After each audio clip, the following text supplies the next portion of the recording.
বয়েজের সামনে আসা মানেই কিন্তু এই রকম সুন্দর একটা থিমের দর্শন, এই রকম সুন্দর দেবী প্রতিমার দর্শন এবং এই রকম সুন্দর ইয়ং মানুষগুলোর দর্শন। এত সুন্দর আরাধনায় এরা মেতে উঠেছেন, যার জন্য যেরকমভাবে মা এনাদের দিক থেকে চোখ সরাতে পারেনি, মা এনাদের ডাক না শুনে থাকতে পারেনি, ঠিক একইভাবে নিউজ বাংলার যারা জুরি মেম্বার ছিল তারাও কিন্তু এই ইয়ং বয়েজের যারা সদস্য রয়েছে, যারা মেম্বার রয়েছে, তাদের ডাকে সাড়া না দিয়ে বা তাদের দিক থেকে চোখ ফেরাতে পারেনি, এই মণ্ডপের দিক থেকে চোখ ফেরাতে পারেনি এই দেবী প্রতিমার দিক থেকে।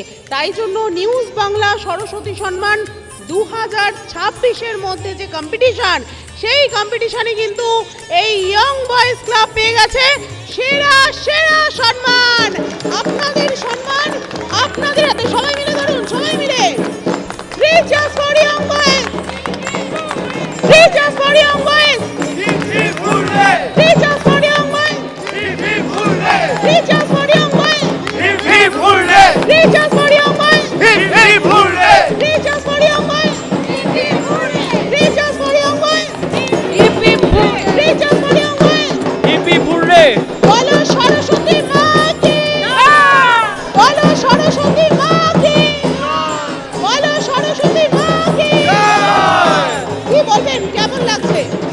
খুবই ভালো লাগছে। আমরা প্রতি বছর এই সম্মানে সম্মানিত হই, এই বছরও সম্মানিত হয়ে খুবই আনন্দ লাগছে। আচ্ছা, এইবারে যে থিম সত্তা, মানে একেবারে ছোট্ট পরিসরের মধ্যে তোমরা প্রত্যেক বছর ভীষণ সুন্দর থিম করো এবং দেবী প্রতিমা করো। এবার কিন্তু মানে অসাধারণ ভিতরে একটা পরিবেশ সৃষ্টি করেছো। একই সঙ্গে তেলের দীপর দিনে সেটাকে দিয়ে বাইরে সাজিয়ে লোহার প্রতিমা, মানে এটার কারণ বাইরে যদি একটু বলো। এই বছরের ভাবনা বলতে আমি মূলত যেটা বলতে চেয়েছি, আমাদের সাধারণ মানুষের জীবনকে আমি তুলে ধরেছি। সাধারণ মানুষের যে স্ট্রাগল থাকে জীবনে, বা তাদের জীবনে স্বাধীনতা হওয়ার যে ইচ্ছা, সেই সব কিছুই এই মণ্ডপে তুলে ধরা হয়েছে এবং আমাদের ভিতরকার সেই কঠিনতর রূপ থেকেই মাতৃ প্রতিমাটি সম্পূর্ণরূপে লোহায় নির্মিত করা হয়েছে। আচ্ছা, এটা হঠাৎ করে মাথায় এলো কেন? মানে বিভিন্ন রকম তোমরা থিম করো, হঠাৎ করে লোহায় কেন?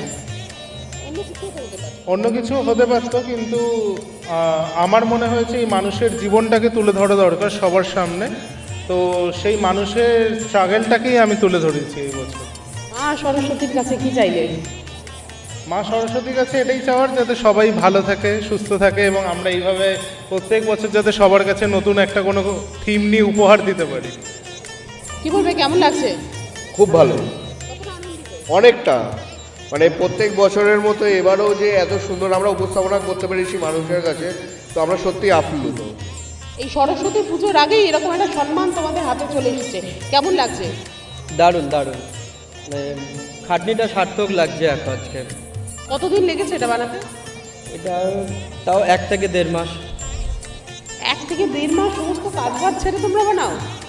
হ্যাঁ, হয়ে গেছে, ম্যানেজ করে সবাই মিলে সাথে করে নিয়েছি। কেমন লাগছে? দারুণ লাগছে। এবার একটু যারা জীবন্ত সরস্বতী আছে এখানকার, দেখুন মানে রাত হচ্ছে ততই কিন্তু এরা আরো যেন বেশি চকচক করছে। কি বলবেন, কেমন লাগছে? খুব ভালো লাগছে, খুব আনন্দিত। কেমন লাগছে? খুব ভালো লাগছে। কতটা আনন্দিত? খুব ভালো লাগছে। আচ্ছা, মায়ের কাছে আজকে কি চাইলেন? সব থেকে বড় যেটা জিনিস, মা সরস্বতীর কাছে আমরা সবসময় চাই বুদ্ধি, মেধা, এই সমস্ত দিন যাতে আমরা আরও অভিনব কিছু দর্শকদের উপহার দিতে পারি, যেটা ইয়াং বয়েসের একমাত্র বৈশিষ্ট্য। আচ্ছা, জোরে হাততালি হবে না জোরে একটা? কিন্তু আমার একটা প্রশ্ন আছে, যে প্রশ্নটা আমরা মাঝে মধ্যেই করে থাকি, সেটা হচ্ছে আমরা প্রত্যেকবার আসি ইয়ং বয়েজে, এখানকার পুজো কভারেজ করি, পুজো কম্পিটিশনে প্রাইজও পাই, সব ঠিক আছে, কিন্তু এখানকার যে ইয়ং বয়েজরা আছে তাদের সরস্বতী কবে আসবে বলুন তো? মোটামুটি চলে এসছে, কিছু বাকি আছে, তাদেরও আসবে। তাদেরগুলো কি মানে প্রত্যেক বছর সরস্বতী পুজো হবে আর একটা করে সরস্বতী আসবে, এরকম ব্যাপার? না না, সেরকম ব্যাপার নেই। মা সরস্বতীর কাছে আজকে কি চাইলেন? কতটা আনন্দিত আছে? খুব খুব আনন্দিত। কেমন লাগছে? খুব ভালো লাগছে। কতটা আনন্দিত? খুব আনন্দিত, খুব। সবাই ভীষণ আনন্দিত। এবার একটু ইয়ং বয়েসের কাছে চলো, কি বলবে, কেমন লাগছে? খুব দারুণ লাগছে।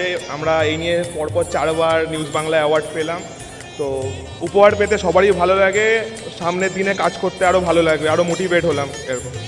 কেমন লাগছে? খুব ভালো লাগছে। আরও চাই যে সবাই আসুক, দেখে আমাদের পুজো এত কষ্ট করে করা, আর আমরা যেন প্রতি বছর এরকমভাবেই আরও আসুক কিছু করতে পারি। এরমভাবেই পুজো। কি বলবো, আজকে মা সরস্বতীর কাছে কি চাইলে? খুবই ভালো লাগছে। আমাদের 2026 সালে যে প্রচেষ্টাটা ছিল ওর থেকে 2027 সালে আমরা আরও অন্যরকম কিছু ভাবনা, অন্যরকম কিছু প্রচেষ্টা করার চেষ্টা করব। 2026 সালে আমরা যে সাফল্যটা পেলাম সেটা আমরা 2027 সালে বজায় রাখার চেষ্টা করব। অনেকেই পিছন থেকে কিন্তু বলছে তুমি নাকি সরস্বতী পেয়ে গেছো, যারা সরস্বতী পায়নি সেই সমস্ত বন্ধুদের জন্য কি বলবে? না, আমরা তো সরস্বতী পেয়ে গেছি, যারা এখনও পায়নি তারা আগামী দিনে আশা করি সরস্বতী পেয়ে যাবে। জোরে হাততালি হবে একটা। কি বলবে, কেমন লাগছে? দুর্দান্ত লাগছে। আমাদের এই যে পরিশ্রম, সে পরিশ্রমের আজকে যে অ্যাওয়ার্ডটা আমরা পেয়েছি সেটা আমাদের রেজাল্টটা দেখাচ্ছে খুব ভালো করে। আমরা প্রচণ্ড গর্বিত। আমরা সবাই প্রচণ্ড ধন্যবাদ জানাচ্ছি আপনাদের নিউজ বাংলাকে। আর thank you very very very much for the award. নমস্কার। একেবারেই সবাই ভীষণভাবে উৎসাহিত, আনন্দিত এবং খুশি। আর ইয়ং বয়েজের সবাই দিন দিন এরকমভাবেই আরও যত দিন যাক এরা আরও বেশি করে ইয়াং হতে থাকুক এবং এনাদের মুখের যে হাসিগুলো রয়েছে সেগুলো আরও বেশি করে চওড়া হয়ে উঠুক। এইভাবেই এরা দিনের পর দিন মানে যেরকমভাবে চকচক করছে, যেরকমভাবে এদের উজ্জ্বলতা বাড়ছে সেটা আরও বৃদ্ধি পাক। এই শুভেচ্ছা, এই শুভ কামনা রেখেই আপাতত আমরা এখান থেকে বিদায় নিচ্ছি। ক্যামেরায় কেয়ার সাথে Titir Mukherjee, news Bangla. Thank you. জোরে একটা হাততালি হবে আবার। Thank you.